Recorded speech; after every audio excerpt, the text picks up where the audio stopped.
Let's bring in National Review Editor-in-Chief Rich Lowry and Fox News contributor Deroy Murdock. Of those three, Rich, you did a kind of conversation with editors and writers at the National Review. Of those three we just showed, I would guess one maybe is in the running for the VP slot, and his last name is Scott. Well, I think Burgum has, I think he has a chance. The Trump people really like him. They found him easy to work with, and he's pretty sure-footed, as we saw there. But this is the advantage. One, Trump loves the drama of this in the theater, and everyone's sort of competing for it. But he does have 4 Republicans on every Sunday show, every weekend, defending him, because they all want to show, I can do it, I'll stand up for you, sir, and try to make a name for themselves. Some are doing better than others. Hands down, I think Vivek Ramaswamy does the best. I mean, I think he channels Trump almost better than Trump sometimes himself. But it doesn't seem like he's that high on the list. And so again, it begs the question, what is the criteria that you think Donald Trump is looking at? Well, certainly somebody can step and take over the job, as he said. Yeah. I think somebody who also, you want somebody who's going to add to the coalition, add to the number of votes you get. I think Tim Scott's very exciting that way. We've seen black voters coming towards Trump in some numbers at 14, 15%, which beats his performance of 12% in 2020. Some polls have him at 22 or 28%.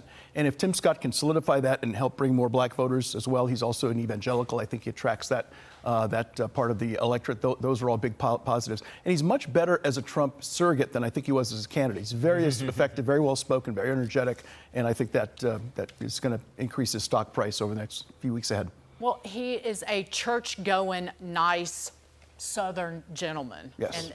And if he lacks dynamism, he certainly has authenticity all day long.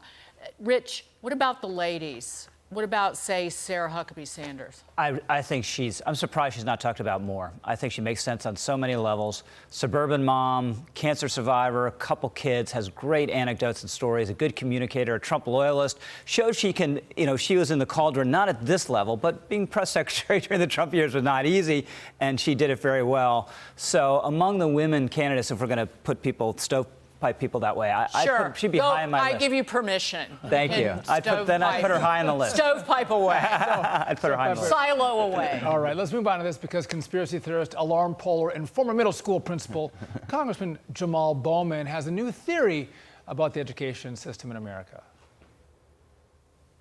I work in Congress. When you go in the rotunda and you look at American history, you see colonists coming in and taking over America from the Native Americans. There is no reference to the black people who built this country in our rotunda. But we're scolding you about teaching hate.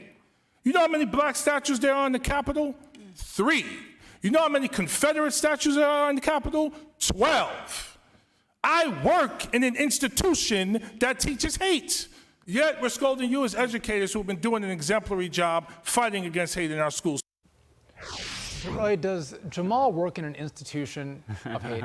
That's amazing because if the Democrats happen to take over, Hakeem Jeffries will become Speaker, and he's a black man. So if it's such a hateful place, I don't think you put a black guy right one step away from becoming Speaker of the House. And here's Jamal Bowman. He's one of about 40, 50 black congressmen. The Congressional Black Caucus is very big, very vocal. And when the Democrats were in control, they ran a variety of committees, including financial services, I believe the Agriculture Committee. I don't think a nation of racists would put a black person in charge of the food supply. Just real quick, but Democrats worked the hardest to get rid of Mia Love from Utah, an African-American woman in the Republican Party. They didn't give her a pass. They wanted her out. And they hate Tim Scott because he's a well-spoken black man who came up from nothing. They can't stand that. Jamal Bowman, so he hosted a fundraiser with an extremist who praised the October 7th attacks, reversed himself after calling reports of sexual violence on October 7th propaganda. And there was a recent story. It turns out he was a 9/11 conspiracy theorist when he was a high school principal, and he follows accounts on YouTube that includes disinformation peddlers in Russia and China, flat earthers, and then alienists, you name it. You think that the other squad members are out to lunch? Yeah. This guy never packed a lunch. Yeah, it might be the worst statement about American education that guy was ever a principal. I mean, we should weep for our children on that basis alone. And he's trying to deflect there, right?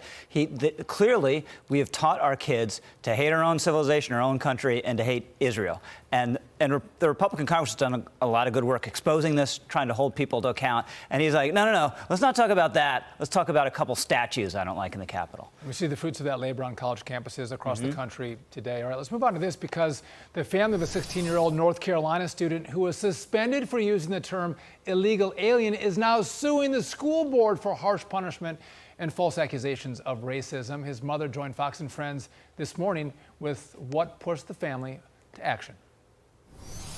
Christian was getting threats. Christian was being called a racist. Christian was suspended 3 days out of school suspension. He missed several very important track meets. And since that time, we have removed him from the school. And since, we had no resolution, we had no other choice but to file a lawsuit and take this public. Roy, right move here? Wrong move.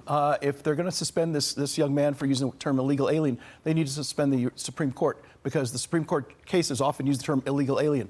You go through the U.S. Code, you see the term illegal alien over and over and over again. There's a proper legal term the federal government uses. And we talk about migrants. That reminds me of like migratory birds. They were just sort of coming and going. It's a euphemism, and it sort of deadens the fact that these are people breaking into our country. They're aliens who are illegally. The correct and proper and moral term is illegal alien. Kudos to that young man for having the courage to use the term illegal alien. But that goes back to what the left wants to do. This is about the fascist control of language. So you control the language and you change the meaning of words. Absolutely. And then you punish people for using the correct terms because, well, people in power don't like it because they're the ones who are allowing the law breaking. Yeah, so they don't believe that there's a border, so therefore there's no such thing as illegal alien, and no one should ever use the term.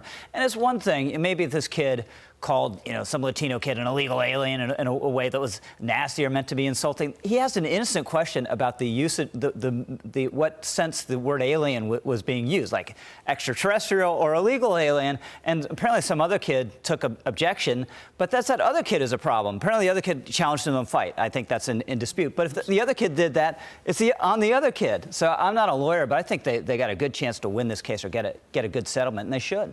And they should. All right, Deroy, we appreciate you guys being with us. You as well, Rich. Appreciate it.